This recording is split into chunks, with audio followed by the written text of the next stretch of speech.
Hello everyone, good morning. एक बार फिर से आप सभी का क्रेजी जियोमेट्री के डेली करंट अफेयर की सीरीज में स्वागत है। आज के सेशन में हम डिस्कस कर लेते हैं हमारे डेली करंट अफेयर में 30 जुलाई के सभी इंपॉर्टेंट करंट अफेयर को। एक एक क्वेश्चन, एक एक फैक्ट आराम से नोट कीजिए। पीडीएफ क्रेजी जियोमेट्री के एप्लीकेशन को चेकआउट कीजिए, वहां पर आपको मिल जाएगी। रोज मैं आपको बताता हूँ, फिर भी काफी स्टूडेंट के कमेंट आते हैं कि सर पीडीएफ कहाँ मिलेगी। तो एप्लीकेशन पर जाइए, क्रेजी जियोमेट्री का एप्लीकेशन डिस्क्रिप्शन में लिंक है। प्ले स्टोर से भी आप डाउनलोड कर सकते हैं, वहां पर आपको फ्री ऑफ कॉस्ट इसकी पीडीएफ मिल जाएगी। चलिए आगे बढ़ते हैं। 30 जुलाई के करंट अफेयर में सबसे पहला इंपॉर्टेंट करंट अफेयर, एंड तक ध्यान से सुनिएगा। यूईएफए महिला यूरो 2025 का खिताब किस टीम ने जीता है? यूरोप के देशों के मध्य में एक फुटबॉल प्रतियोगिता है, यूईएफए महिला यूरो 2025 महिलाओं की फुटबॉल प्रतियोगिता है, जिसका खिताब जीता है 2025 में इंग्लैंड ने। इंग्लैंड की महिला टीम ने फाइनल में इस टूर्नामेंट में स्पेन को हराया 3-1 से, और स्पेन को हराकर दूसरी बार है जब इंग्लैंड ने इसका खिताब जीता है।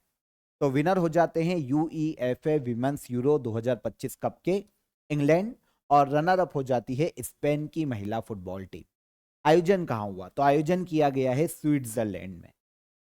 देखिए, यूरोप के जो देश है ना, उनके मध्य में फुटबॉल की एक प्रतियोगिता है।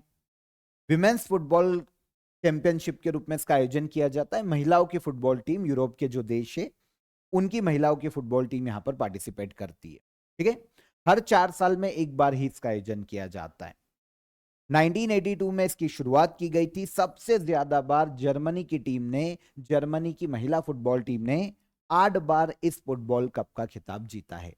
यूईएफए विमेंस यूरो कप 2025 का खिताब इंग्लैंड ने अपने नाम किया, रनर अप हो जाती है स्पेन। अब जो संस्था आयोजन करवाती है उसकी बात करें तो यूईएफए नाम से ही आपको समझ में आया होगा, union of European football association के नाम से जाना जाता है। पूरे वर्ल्ड में फुटबॉल की जो एसोसिएशन बॉडीज है उनमें 6 बॉडीज में से एक ये है, जो कि यूरोप के देशों के मध्य में फुटबॉल के टूर्नामेंट आयोजित करवाती है। 1954 में यूईएफए का गठन किया गया था और इसका हेडक्वार्टर स्विट्जरलैंड के न्योन में देखने को मिलता है। और 2025 का जो इवेंट है, जो कप है, उसका आयोजन भी कहाँ किया गया? तो ये स्विट्जरलैंड में ही किया गया। सेकेंड क्वेश्चन पर आएंगे। चर्चा में रहा बृहदेश्वर मंदिर किस वर्ष यूनेस्को वर्ल्ड हेरिटेज की लिस्ट में शामिल किया गया था? आपको पता है यूनेस्को के द्वारा यूनेस्को वर्ल्ड हेरिटेज का किसी भी प्लेस को दर्जा दिया जा सकता है अगर उसका सांस्कृतिक महत्व है, ऐतिहासिक महत्व है, तो उसको वर्ल्ड हेरिटेज साइट, जिन्हें संरक्षित किया जाना चाहिए, जिनका संरक्षण आवश्यक होता है, यह दर्जा दिया जाता है। काफी बार हम पढ़ भी चुके हैं। बृहदेश्वर मंदिर अभी ये सुर्खियों में था। भारत के तमिलनाडु राज्य में ये मंदिर देखने को मिलता है। रिसेंटली भारत के पीएम ने यहाँ पर विजिट किया था, इस मंदिर के प्रांगण में वो घूमे थे। तो ठीक है, विजिट किया था वो भी इंपॉर्टेंट हो जाता है। और क्योंकि देखिए, जो दक्षिण भारत में काफी सारे ऐसे वर्ल्ड हेरिटेज साइट है जिनके बारे में हमें कम पता होता है, और उनसे एसएससी के एग्जाम में नॉर्मली क्वेश्चन पूछे जाते हैं। तो यहां पर हमने ये क्वेश्चन कलेक्ट किया है। तो यूनेस्को वर्ल्ड हेरिटेज साइट का दर्जा दिया गया था बृहदेश्वर मंदिर को 1987 में। आंसर हो जाएगा आंसर ए। ठीक है, यह है बृहदेश्वर मंदिर, तमिलनाडु के तंजावुर डिस्ट्रिक्ट में हमको देखने को मिलता है। वैसे आपको राज्य याद करना पड़ेगा तमिलनाडु में। इसे बृहदेश्वर मंदिर के अलावा राजराजेश्वर टेम्पल या फिर पेरुवु दैयार टेम्पल के नाम से भी जाना जाता है। पेरुवु दैयार टेम्पल या राजराजेश्वर टेम्पल, इसे लोकल जो वहां के स्थानीय लोग हैं उनके द्वारा पुकारा जाता है, लेकिन वर्ल्ड में वर्ल्ड हेरिटेज साइट के रूप में बृहदेश्वर टेम्पल के रूप में से जाना जाता है। एक हिंदू टेम्पल है, भगवान शिव की यहाँ पर पूजा की जाती है। चोल डायनेस्टी के एक शासक रहे हैं दक्षिण भारत में, जिनका तमिलनाडु से लेकर दक्षिण भारत के काफी सारे एरिया में जिनका शासन था, राजराजा प्रथम चोल डायनेस्टी के शासक थे। 1003 से लेकर 1010 ईस्वी के टाइम पीरियड में इन्होंने इस मंदिर का निर्माण करवाया था। 1987 में यूनेस्को के द्वारा इसे वर्ल्ड हेरिटेज साइट का दर्जा दिया जा चुका है। बृहदेश्वर टेम्पल भारत के तमिलनाडु के तंजावुर डिस्ट्रिक्ट में देखने को मिलता है शिव मंदिर। भारत की one airport one product initiative कहां लॉन्च किया गया है? देखिए, जैसे वन डिस्ट्रिक्ट वन प्रोडक्ट एक इनिशिएटिव है, हर जिले से एक प्रोडक्ट जो कि स्थानीय प्रोडक्ट है ना, उसे प्रमोट करने के लिए एक ऐसी स्कीम पहले भी आ चुकी है। अब जो स्कीम आई है, जो इनिशिएटिव आया है, वो है one airport one product initiative, और इसे लॉन्च किया गया है तमिलनाडु के ही तुतीकोरिन एयरपोर्ट। अभी ट्रायल शुरू किया गया है तुतीकोरिन एयरपोर्ट से। भारत के पीएम नरेंद्र मोदी ने one airport one product initiative की शुरुआत की। इसमें किया क्या जाएगा, जो एयरपोर्ट है, जैसे तुतीकोरिन एयरपोर्ट हो गया, है ना, या फिर कोई भी दिल्ली इंटरनेशनल एयरपोर्ट हो जाए, मुंबई का कोई एयरपोर्ट हो जाए, या फिर किसी भी राज्य का हो जाए, मध्य प्रदेश में इंदौर में देवी अहिल्या एयरपोर्ट हो जाए, तो ऐसे जितने भी एयरपोर्ट है उनके रीजन में, मतलब एयरपोर्ट जिस शहर में है वहां पर कौन सा लोकल प्रोडक्ट है जो कि वहां के स्थानीय लोगों के द्वारा बनाया जाता है, या फिर वहां के स्थानीय कुछ मूल प्रकृति, कुछ मूल नेचर उस क्षेत्र से संबंधित उस प्रोडक्ट में है, इसीलिए वो प्रोडक्ट वहां पर फेमस है। तो जैसे बनारसी पान हो गया, है ना, तो बनारस में ऐसा पान होता है। तो ऐसे कोई भी प्रोडक्ट, ठीक है, जो कि स्थानीय रूप से, चाहे वो सांस्कृतिक प्रोडक्ट हो, आर्ट से संबंधित हो, पेंटिंग हो सकती है, इनको ऐसे एयरपोर्ट पर प्रमोट किया जाएगा। एक एयरपोर्ट पर ऐसे एक लोकल प्रोडक्ट को प्रमोट किया जाएगा। होगा क्या, वहां पर उसकी सेल बढ़ेगी, ठीक है, सॉरी, इंटरनेशनली एक तो पहचान मिलेगी, क्योंकि एयरपोर्ट पर दूसरे देशों के लोग आते हैं, ऐसे प्रोडक्ट को इंटरनेशनली पहचान मिलेगी। एक्सपोर्ट बढ़ाने में मदद मिलेगी देश में, ऐसे अलग अलग जगह पर अलग अलग प्रोडक्ट का ना, देश के बाहर एक्सपोर्ट बढ़ेगा, इकोनॉमी को बूस्ट मिलेगा, और जो स्थानीय रोजगार है, जो लोग उस प्रोडक्ट को पर्टिकुलर बनाते हैं, उगाते हैं, जो भी, उनको रोजगार मिलेगा। ठीक है, तो इन सभी उद्देश्य के कारण one airport one product initiative को शुरू किया गया है सेंट्रल गवर्नमेंट के द्वारा। तुतीकोरिन एयरपोर्ट तमिलनाडु से इसकी शुरुआत की गई है। एयरपोर्ट को रीजनल प्रोडक्ट का एक्सपोर्ट करने के लिए हब के रूप में विकसित करना इस इनिशिएटिव का मुख्य उद्देश्य है। मिनिस्ट्री ऑफ सिविल एविएशन के द्वारा इसे लॉन्च किया गया। पायलट प्रोजेक्ट के रूप में अभी केवल तुतीकोरिन एयरपोर्ट तमिलनाडु पर ही शुरू किया गया है।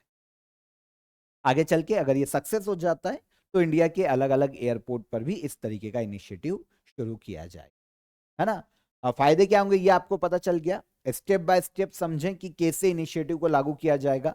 तो एयरपोर्ट को पहले चुना जाएगा कि किस एयरपोर्ट पर कौन सा प्रोडक्ट बेचा जा सकता है। एयरपोर्ट के रीजन में सबसे मेन प्रोडक्ट कौन सा है जिसकी डिमांड बढ़ सकती है।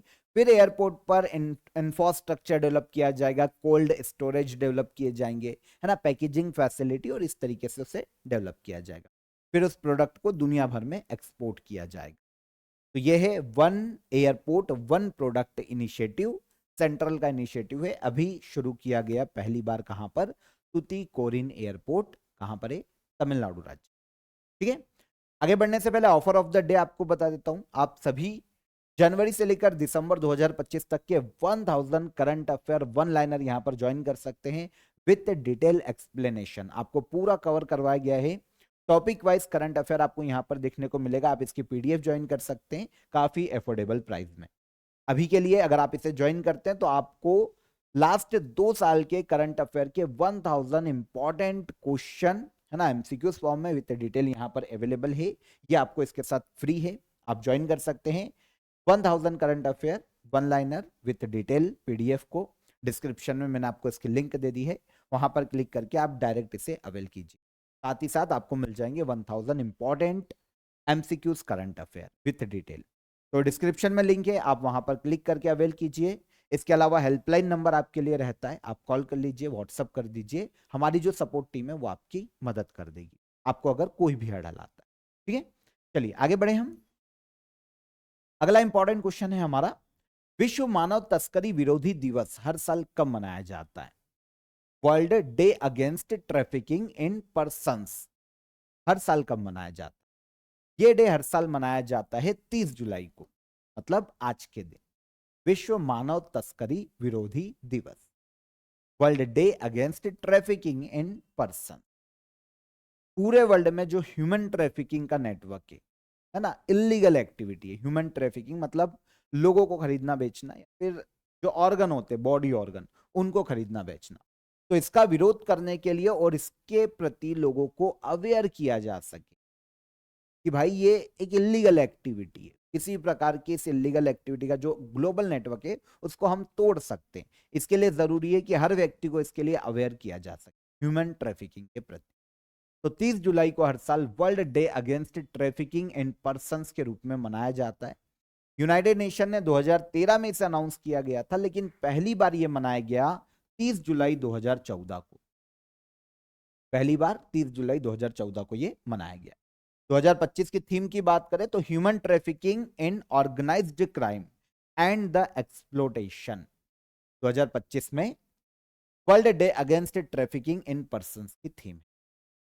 इसके अलावा वैसे जुलाई के मैंने आपको सारे डे पहले भी बताए हैं, लेकिन जो लास्ट के कुछ डे हैं एक बार हम फिर देख लेते हैं। 26 जुलाई को कारगिल विजय दिवस हमने डिस्कस किया था। 26 जुलाई को ही international day for the conservation of the mangrove ecosystem के रूप में मनाया जाता है। 28 जुलाई को वर्ल्ड नेचर कंजर्वेशन डे के रूप में मनाया जाता है। 28 जुलाई को ही वर्ल्ड हेपेटाइटिस जे के रूप में मनाया जाता है। और 29 जुलाई को कल मनाया गया था इंटरनेशनल टाइगर डे। ये अदर डे हैं और सारे इंपॉर्टेंट है, इसलिए इनको एक बार पॉज करके पढ़ लो। वैसे हम पढ़ चुके हैं पर यहां पर आप नोट कर लेना, ठीक है।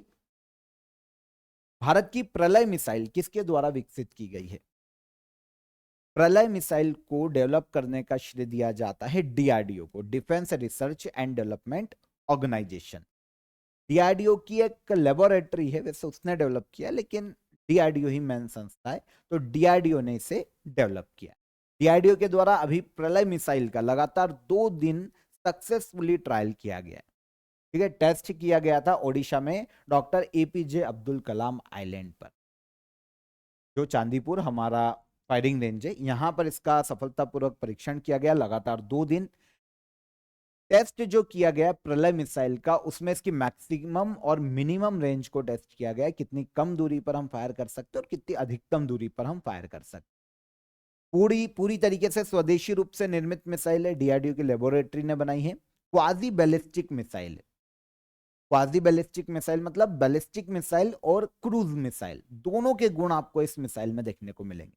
देखिए बैलिस्टिक मिसाइल क्या होती है कि अर्थ की जो एक रोटेशन होता है ना, उसके आधार पर इसको फायर किया जाता है। मतलब ऊपर जाती है ये स्पीड में और फिर एक जगह पर आकर ये ग्रेविटेशनल फोर्स के आधार पर नीचे गिरती है। ये पहले पूरी ऊपर जाएगी और फिर नीचे गिरती है, टारगेट को हिट करती है। जबकि अगर हम क्रूज मिसाइल की बात करें तो टारगेट सेट कर दिया जाता है और क्रूज मिसाइल को मोड़ा भी जा सकता है अलग अलग डायरेक्शन में, है ना। फायर करने के बाद भी हम मोड़ सकते हैं, पर बैलिस्टिक मिसाइल को हम नहीं मोड़ सकते। तो इस तरीके से इसे क्वाजी बैलिस्टिक मिसाइल बनाया गया। दोनों तरीके से ये काम कर सकते, सरफेस टू सरफेस वार करने में सक्षम है, ठीक है। रिसर्च सेंटर इमारत जो कि डीआरडीओ की लेबोरेटरी है हैदराबाद में, तेलंगाना में, वहां पर इसे डेवलप किया गया। मास है इसका 5 टन, ठीक है। वॉरहेड जो ये ले जा सकती है 500 से 1000 किलोग्राम तक, और ऑपरेशनल रेंज की बात करें तो ये 150 से 500 किलोमीटर की रेंज में फायर कर सकती है, टारगेट को हिट कर सकती है। इसकी फ्लाइट स्पीड देखें तो ये मैक 1 से मैक 1.6 तक है, मतलब जो ऊपर जाती है। और टर्मिनल स्पीड देखें, जब नीचे आने की जो स्पीड है वो मैक 6.1 है, मतलब ध्वनि की गति से 6 गुना से ज्यादा, ठीक है। तो ये हो गया हमारा मिसाइल, समझ में आ गया क्वाजी बैलिस्टिक मिसाइल क्या है। तो ये प्रलय नाम की मिसाइल है, डीआरडीओ ने हाल ही में इसका सफल परीक्षण। आगे चलें। फिडे महिला शतरंज वर्ल्ड कप 2025 जीतने वाली पहली भारतीय महिला कौन बनी है? फिडे महिला शतरंज वर्ल्ड कप 2025 जीतने वाली पहली इंडियन बनी है दिव्या देशमुख, भारत की बहुत ही फेमस शतरंज प्लेयर। तो दिव्या देशमुख ने इस शतरंज चैंपियनशिप को अपने नाम किया है। आयोजन अभी जुलाई में किया गया था जॉर्जिया के बाटूमी नाम के शहर में। तो यहां पर जो फाइनलिस्ट थे ना, दोनों इंडियन थे। एक है दिव्या देशमुख और कोनेरू हम्पी, दोनों ही Indian chess player. Divya Deshmukh ने कोनेरू हम्पी को हराकर यह खिताब अपने नाम किया और इस तरीके से भारत की पहली महिला, फर्स्ट इंडियन जिन्होंने FIDE women's chess world cup का खिताब जीता। यहां पर जो टॉप 3 में पहुंचे हैं वो विमेंस कैंडिडेट टूर्नामेंट खेलेंगे 2026 का, उसके लिए क्वालिफाई किया है टॉप 3 ने। और उसके बाद जो भी विनर रहेगा वो फिर वर्ल्ड चेस चैंपियन से मैच खेलेगा। जो भी वर्ल्ड चेस चैंपियन है उस वक्त उसके साथ फाइनल खेलेगा। तो दिव्या देशमुख ने इसे जीतने के बाद भारत की एक तो Divya Deshmukh 88 chess grandmaster बन गई, और फीमेल में देखे तो 4th विमेन शतरंज ग्रैंड मास्टर है इंडिया की दिव्या देशमुख। इंडिया के 87th शतरंज ग्रैंड मास्टर अभी कुछ समय पहले बने थे हरि कृष्णन ए, और अब बनी है Divya Deshmukh 88th grand master. Final में जो 3 फाइनलिस्ट हैं, दिव्या देशमुख विनर रही, कोनेरू हम्पी दूसरे नंबर पर, और चाइना की तेंग जोंजी ये रही है तीसरे place. FIDE world chess tournament की या विमेंस चेस वर्ल्ड कप की बात करें फिडे की, तो ये विमेंस कैंडिडेट टूर्नामेंट, जो कैंडिडेट्स टूर्नामेंट अब होगा उसके लिए एक क्वालिफाइड टूर्नामेंट होता है, हर 2 साल में इसका आयोजन किया जाता है। शुरुआत की गई थी 2021 में, और फिडे के द्वारा, जो कि इंटरनेशनल चेस फेडरेशन है, उसके द्वारा इसका आयोजन किया जाता है। तो FIDE women's chess world cup 2025 का खिताब किसने जीता? दिव्या देशमुख। स्वच्छ, स्वस्थ और टिकाऊ पर्यावरण तक पहुंच को मौलिक मानव अधिकार किसने घोषित किया है? Clean, healthy and sustainable environment के लिए, है ना, इस तक पहुंच के लिए जो एक्सेस है उसे मौलिक मानव अधिकार या फंडामेंटल ह्यूमन राइट घोषित किया है इंटरनेशनल कोर्ट ऑफ जस्टिस। तब समझ नहीं आया मुद्दा क्या है। देखिए, एक्चुअल में एक देश है जो कि हमको पैसिफिक ओशियन में देखने को मिलता है, वनुआतू, है ना, पैसिफिक ओशियन का एक देश है, एक आइलैंड कंट्री है। अब दिक्कत ये है कि अगर पूरा वर्ल्ड ग्लोबल वार्मिंग को नहीं कंट्रोल करता है, ग्लोबल जो टेम्परेचर बढ़ता जा रहा है उसको नहीं कंट्रोल करता है, तो दिक्कत ये आएगी कि ये जो आइलैंड वाले देश है ना, ये डूब जाएंगे। ये एक बहुत बड़ी प्रॉब्लम। तो भाई वनुआतू पहुंच जाता है इंटरनेशनल कोर्ट ऑफ जस्टिस। वो ये डिमांड करता है कि भाई ऐसे जितने भी देश है, वर्ल्ड में जितने भी देश है, वो क्लीन, हेल्दी और सस्टेनेबल एनवायरमेंट, है ना, को लागू करने के लिए ग्लोबल वार्मिंग को कंट्रोल करे। इसीलिए इस तक पहुंच को फंडामेंटल ह्यूमन राइट घोषित किया जाना चाहिए कि ये सबका फंडामेंटल ह्यूमन राइट है, और इसके लिए सभी देशों के लिए जो क्लाइमेट चेंज है ना, इसके प्रति लीगल ऑब्लिगेशन घोषित किया जाना चाहिए। एक कानूनी जिम्मेदारी, अभी तक क्या एक नैतिक जिम्मेदारी है कि आपको ग्लोबल वार्मिंग को कंट्रोल करना चाहिए, लेकिन कोई देश नहीं कर रहा है तो क्या कर सकते हो, उसका नहीं कर सकते ना। तो यहां पर कहा गया था वनुआतु के द्वारा कि भाई इसे आप एक कानूनी जिम्मेदारी बनाओ, मतलब कानून लागू करो इसके लिए कि हर देश ग्लोबल वार्मिंग को या क्लाइमेट चेंज को कंट्रोल करने के लिए काम करे। तो अब जो इंटरनेशनल कोर्ट ऑफ जस्टिस है उसने घोषित किया है कि क्लीन, हेल्दी और सस्टेनेबल एनवायरमेंट तक पहुंच हर व्यक्ति का, हर किसी का फंडामेंटल ह्यूमन राइट है। तो इसके लिए अब देशों को क्लाइमेट चेंज और ग्लोबल वार्मिंग को कंट्रोल करना होगा। अब ये एक लीगल ऑब्लिगेशन बनाया जा रहा है, मतलब एक कानूनी जिम्मेदारी बनाई जाएगी सभी देशों के लिए। तो वानुआतु पहुंच गया था इंटरनेशनल कोर्ट ऑफ जस्टिस में इस मुद्दे को लेकर कि भाई अगर नहीं कंट्रोल किया तो हम जैसे देश तो डूब ही जाएंगे। अब इसका इफेक्ट क्या आएगा? इफेक्ट ये आएगा कि क्लाइमेट चेंज के लिए काम करना सभी देशों की लीगल ड्यूटी हो जाएगी। इसके बाद रूल्स कैसे बनते हैं, पॉलिसीज कैसे बनती है, ये फ्यूचर में देखा जाएगा, लेकिन अब क्लाइमेट चेंज को कंट्रोल करना, इस पर काम करना हर देश की एक लीगल ड्यूटी बनेगी, एक कानूनी जिम्मेदारी बनेगी। ठीक है, अगर कोई देश ऐसा नहीं करता है तो उसके खिलाफ इंटरनेशनल कोर्ट ऑफ जस्टिस जा सकता है कोई भी व्यक्ति या देश। ठीक है, तो वनुआतु अगर आप यहाँ पर लोकेशन देखेंगे तो ऑस्ट्रेलिया के पूर्व में ना, दक्षिण पश्चिम प्रशांत महासागर में देखने को मिलता है, एक आइलैंड कंट्री। और आप देखेंगे छोटे छोटे आइलैंड है भाई, ये कब डूब जाए ग्लोबल वार्मिंग के कारण किसी को नहीं पता। ऑस्ट्रेलिया के पूर्व में ये देखने को मिलते हैं। ठीक है, और फिजी के दक्षिण में पश्चिम में देखने को मिलते हैं। सोलोमन आइलैंड के अगर हम देखें उससे लोकेशन, तो सोलोमन आइलैंड के दक्षिण में स्थित देश। आप तो दक्षिण पश्चिम प्रशांत महासागर याद रखो, वनुआतु, पोर्ट विला इसकी कैपिटल। ठीक है, यह है पोर्ट विला, कैपिटल है वनुआतु। ठीक है, international court of justice United nation के 6 ऑर्गन में से एक है। 2 देशों के बीच में जो लीगल डिस्प्यूट होते हैं ना, उनको सॉल्व करने का काम करता है। इंटरनेशनल कोर्ट ऑफ जस्टिस की स्थापना 26 जून 1945 को की गई थी। द हेग नीदरलैंड में इसका हेडक्वार्टर है, और यूजी इवास्वा जो कि जापान से आते हैं, वो इसके प्रेसिडेंट के पद पर है। हाल ही में चर्चित भीष्म क्यूब्स क्या है? भीष्म क्यूब्स एक तरीके के आपदा राहत के लिए डिजाइन की गई पोर्टेबल चिकित्सा इकाइयां हैं, है ना। पोर्टेबल मेडिकल यूनिट्स है जो कि आपदा राहत के लिए डिजाइन की गई है। इन्हें नाम दिया गया है भीष्म क्यूब। अभी सुर्खियों में क्यों है? तो मालदीव में जो वहां का इंडिपेंडेंस डे है, वहां पर चीफ गेस्ट कौन थे? भारत के पीएम नरेंद्र मोदी। 60वां इंडिपेंडेंस डे मनाया है मालदीव ने।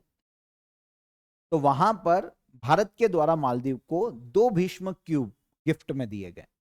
अब भीष्म क्यूब क्या है? देखिए, पोर्टेबल हॉस्पिटल है। क्या होता है कि किसी भी हेलीकॉप्टर से कहीं भी आपदा आ जाती है, डिजास्टर आ जाता है, तो हेलीकॉप्टर के माध्यम से ये जो पोर्टेबल हॉस्पिटल है ना, एक क्यूब में है। क्यूब के अगर आप यहाँ पर देखेंगे तो ये आपको क्यूब जैसा दिखाई देगा, अलग अलग, ठीक है ना। एक और क्यूब होता है, अगर आप खोलेंगे इसको तो ये एसी तरीके का बन जाएगा पूरी तरीके से, ठीक है। पोर्टेबल हॉस्पिटल के रूप में काम करेगा। हेलीकॉप्टर से इसे वहां छोड़ा जाएगा जहां पर भी डिजास्टर आएगा। जब ये खुलेंगे और क्यूब्स आपस में जब कनेक्ट होंगे ना, तो ये पूरा एक हॉस्पिटल के रूप में काम करेंगे।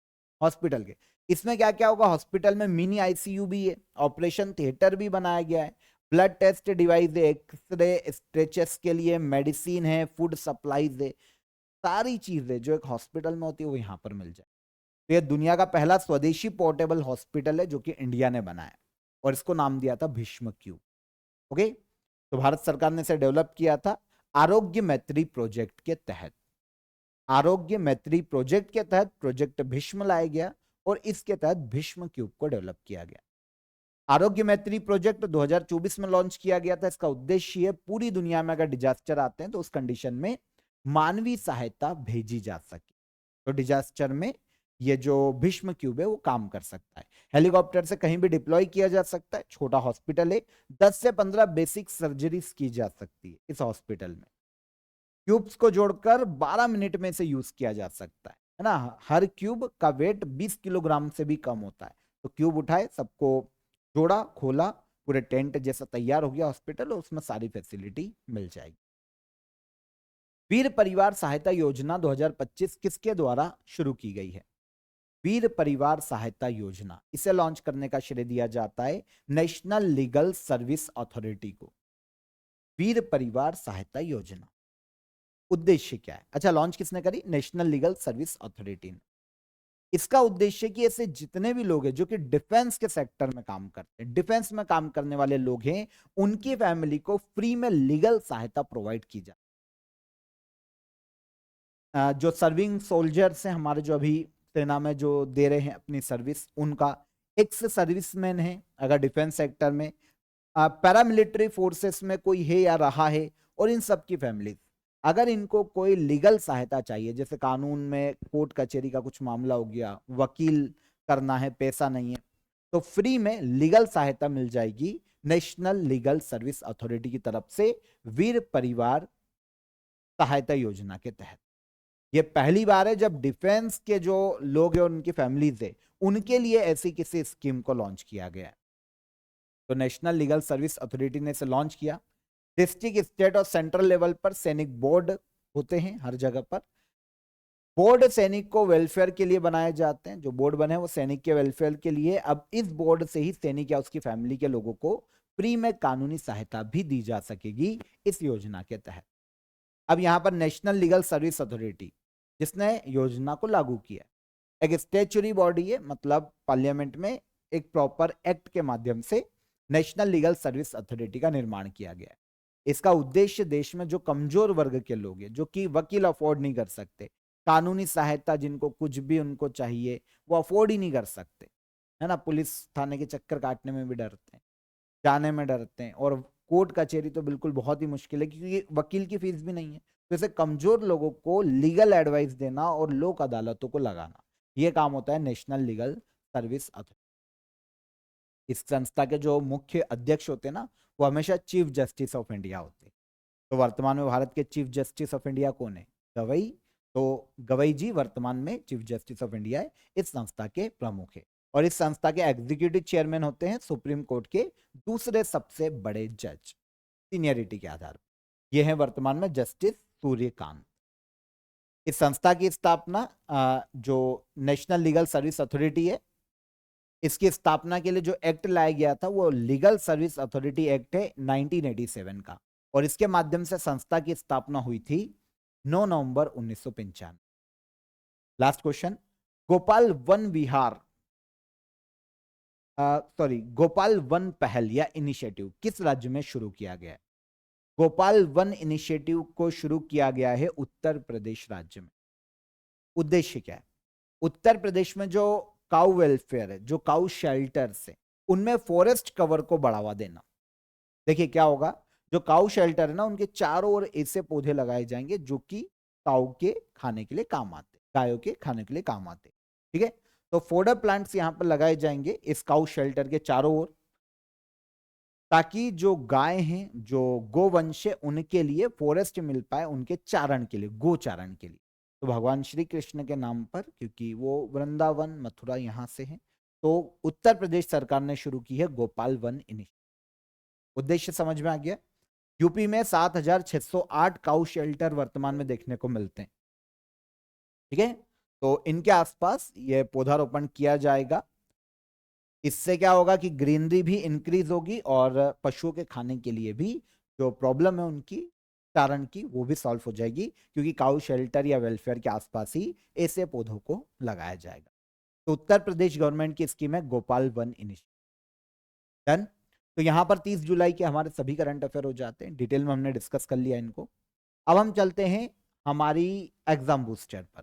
यहां पर मैं आपको 5 निधन बता रहा हूं, याद रखना, पूछे जा सकते हैं। एक है कुमुदिनी लखिया, ये कथक डांसर रही है, मार्च 2025 में ही इनका निधन हुआ।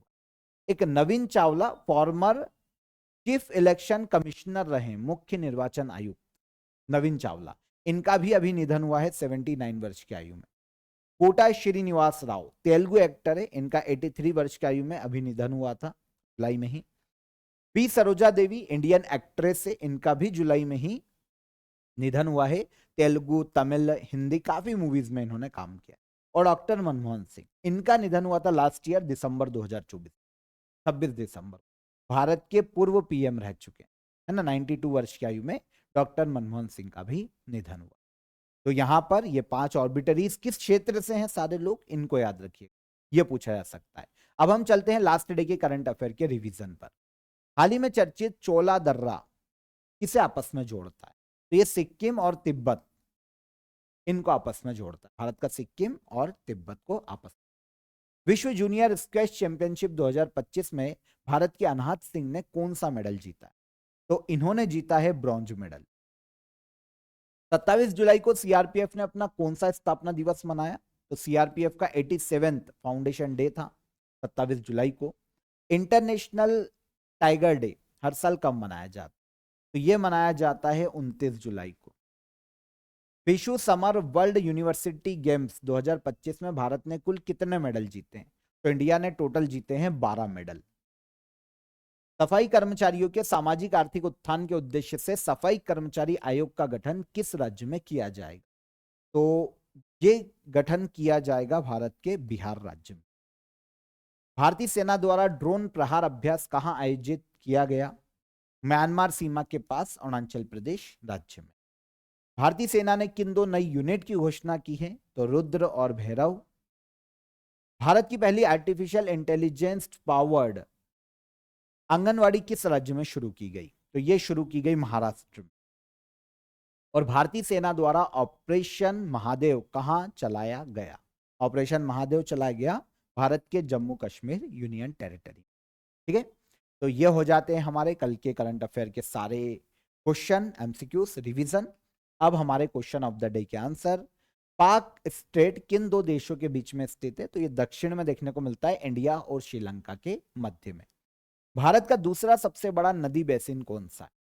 इंडिया का दूसरा सबसे बड़ा नदी बेसिन है गोदावरी रिवर बेसिन, दक्षिण भारत। विश्व के कुल क्षेत्रफल में भारत का हिस्सा कितना है?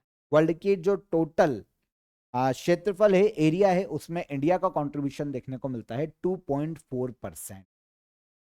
तो ये सारे क्वेश्चन के हमारे आंसर हो गए क्वेश्चन ऑफ द डे के। देखिए कमेंट में सारे सही आए थे, यहां पर मैंने 3 अलग से कमेंट लिए हैं, एक है मानसी सिंह का और एक एस स्वीटी। इनके देखिए कमेंट देखिए, आपके करंट अफेयर से सर, आपके करंट अफेयर से यूपीएससी प्री में हेल्प मिली बहुत, अप्रोक्स 10 क्वेश्चन आपके करंट अफेयर से है।